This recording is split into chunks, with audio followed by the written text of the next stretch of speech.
गुरुर्ब्रह्मा गुरुर्विष्णु गुरुर्देवो महेश्वराय गुरुर्साक्षात् परं ब्रह्म तस्मै श्री गुरुवे नमः। तस्मै श्री गुरुवे नमः।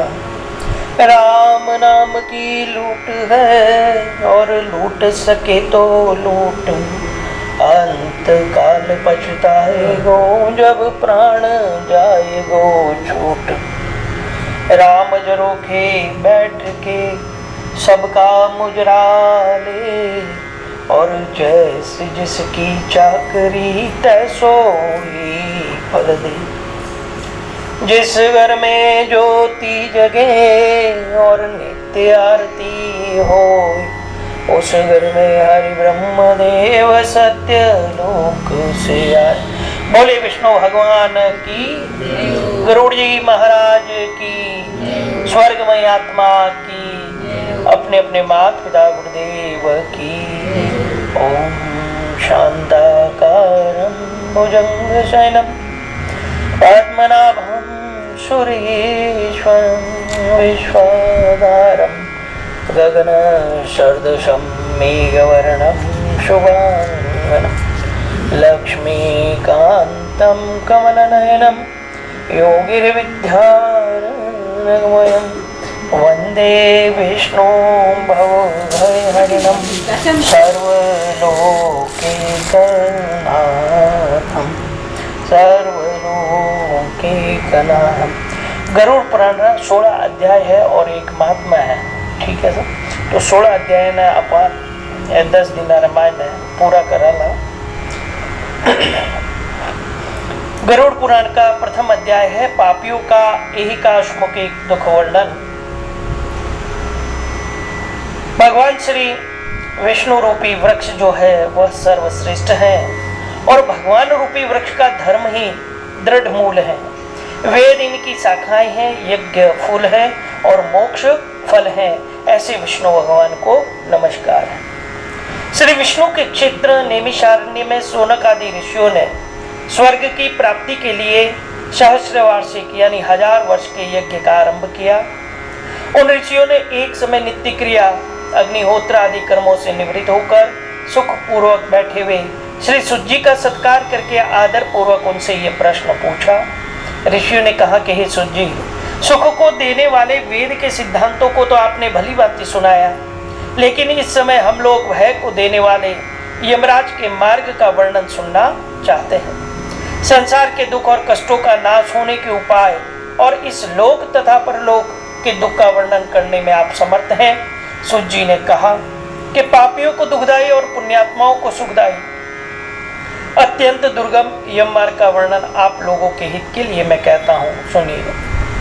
गरुड़ जी के पूछने पर जो वृतांत स्वर्ग में सुख पूर्वक बैठे हुए विष्णु भगवान ने गरुड़ जी से कहा था, वही मैं आप लोगों से कहता हूँ।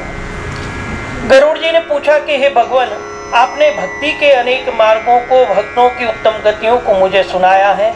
अब इस समय में आपकी भक्ति से विमुख प्राणियों का गमन दुर्गम यम मार्ग को कैसे होता है, ये सुनना चाहता हूँ। यम मार्ग की कठिनाइयों का श्रवण करना चाहता हूँ। हे भगवान, आपका नाम लेना सरल है, जिह्वा अपने वश में है, फिर भी आपकी भक्ति से विमुख हो जो नराधम नरक में जाते हैं उनको धिक्कार है। हे नाथ, पापियों की जो दुर्गति होती है और जिस प्रकार वे नरकामी होते हैं और उसके दुख को सहते हैं, उसे विस्तार से कहिए। श्री भगवान ने कहा कि हे पक्षीराज गरुड़, मैं भयंकर यम मार्ग का वर्णन करता हूँ, जिसमें होकर पापी लोग यमलोक को जाते हैं, और वह वर्णन सुनने वाले को भी अति भय देने वाला है।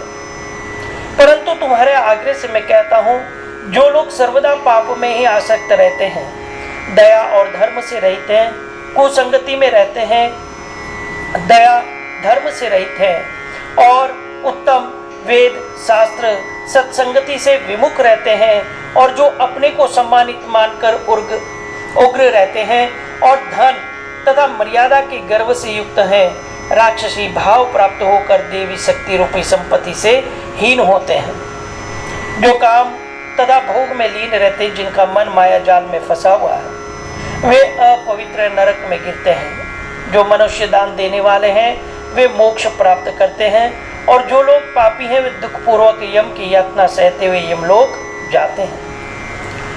पापियों को इस संसार के दुख जैसे मिलते हैं और उन दुखों को भोगने के पश्चात जैसे उनकी मृत्यु होती है, अतः वे कैसा कष्ट पाते हैं उसका वर्णन मैं तुमसे कहता हूँ। मनुष्य संसार में जन्म लेकर अपने पूर्व जन्म के संचित किए हुए पुण्य और पाप के अच्छे बुरे फल को भोगता है।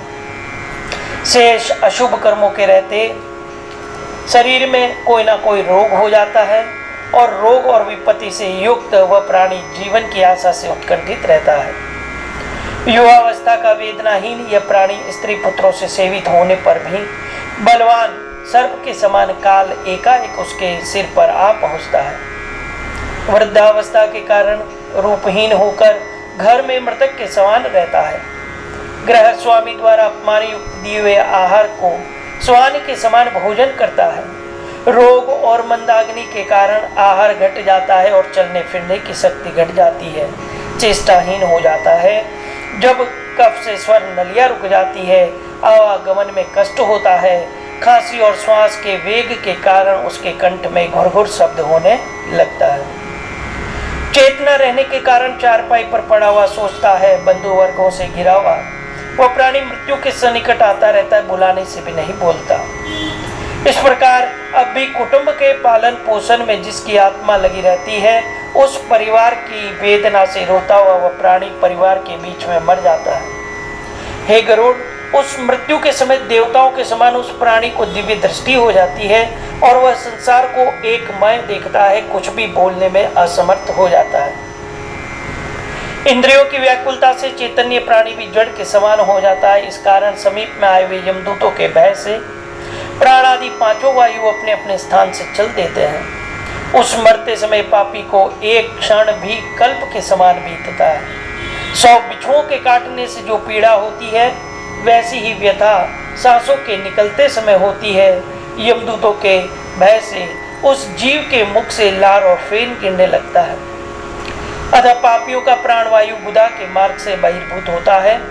प्राण निकलते समय प्राणियों को यमदूत मिलते हैं, जो क्रोध से लाल नेत्र वाले, भयानक मुख, पास दंड को लिए हुए, नग्न शरीर वाले, दांतों को पीसते, ऊपर को उठे केस वाले, कांकों के समान काले, टेढ़े मुख वाले, विशाल नख रूपी शस्त्र वाले यमदूत वहां आकर उपस्थित रहते हैं।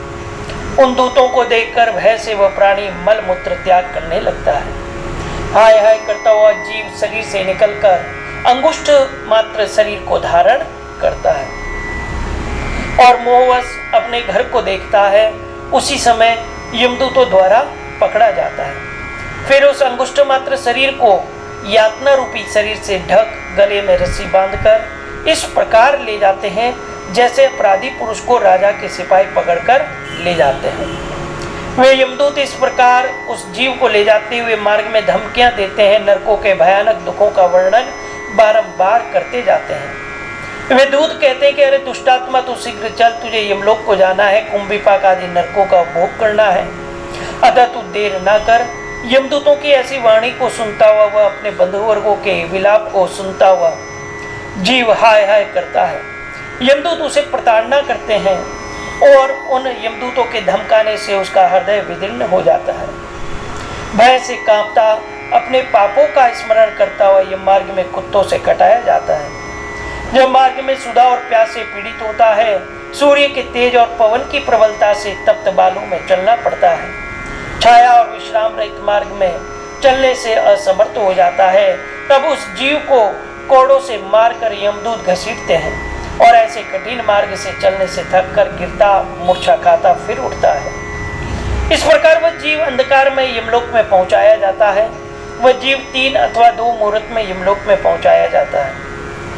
वे यमदूत उसको घोर नरक की यातना दिखाते हैं और यमलोक में पहुंचकर वह जीव यमराज के दर्शन और 1 मुहूर्त में घोर नरकों की यातनाओं को देखकर यमराज की आज्ञा से फिर पुनः मनुष्य लोक में आता है।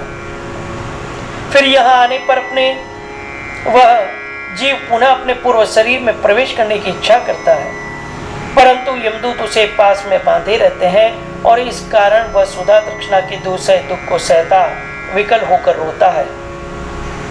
तब मृत्यु के स्थान पर पुत्रों द्वारा दिए गए पिंड को और मरने के समय में दिए हुए दान को वह जीव खाता है। तब भी उस पापी जीव की तृप्ति नहीं होती। पुत्रों द्वारा दिए हुए दान, श्राद्ध, जलांजलि से पापी मनुष्यों की तृप्ति नहीं होती। इसी से पिंडदान देने पर भी वे भूख से और भी व्याकुल हो जाते हैं। जिनका पिंडदान नहीं होता वे कल्प भर प्रेत योनि में रहकर निर्जन वन में दुख पूर्वक भ्रमण करते हैं। बिना भोगे कर्म का क्षय करोड़ों कल्प तक नहीं होता और बिना यम की यातना भोगे जीवों को मनुष्यों का जन्म भी नहीं मिलता। इसी से पुत्र को 10 दिन तक पिंडदान करना चाहिए। हे गरुड़, उस पिंड के प्रतिदिन 4 भाग होते हैं और उनमें से 2 भाग पंचभूतों के लिए होते हैं, जिनसे देह की पुष्टि होती है। तीसरा भाग यमदूतों को मिलता है। चौथा भाग उस प्रेत को खाने को मिलता है। इस प्रकार प्रेत 2 दिन तक का पिंडदान के खाने को पाता है। 10वें दिन के पिंडदान से प्रेत का शरीर निर्मित होता है और चलने की सामर्थ्य होती है।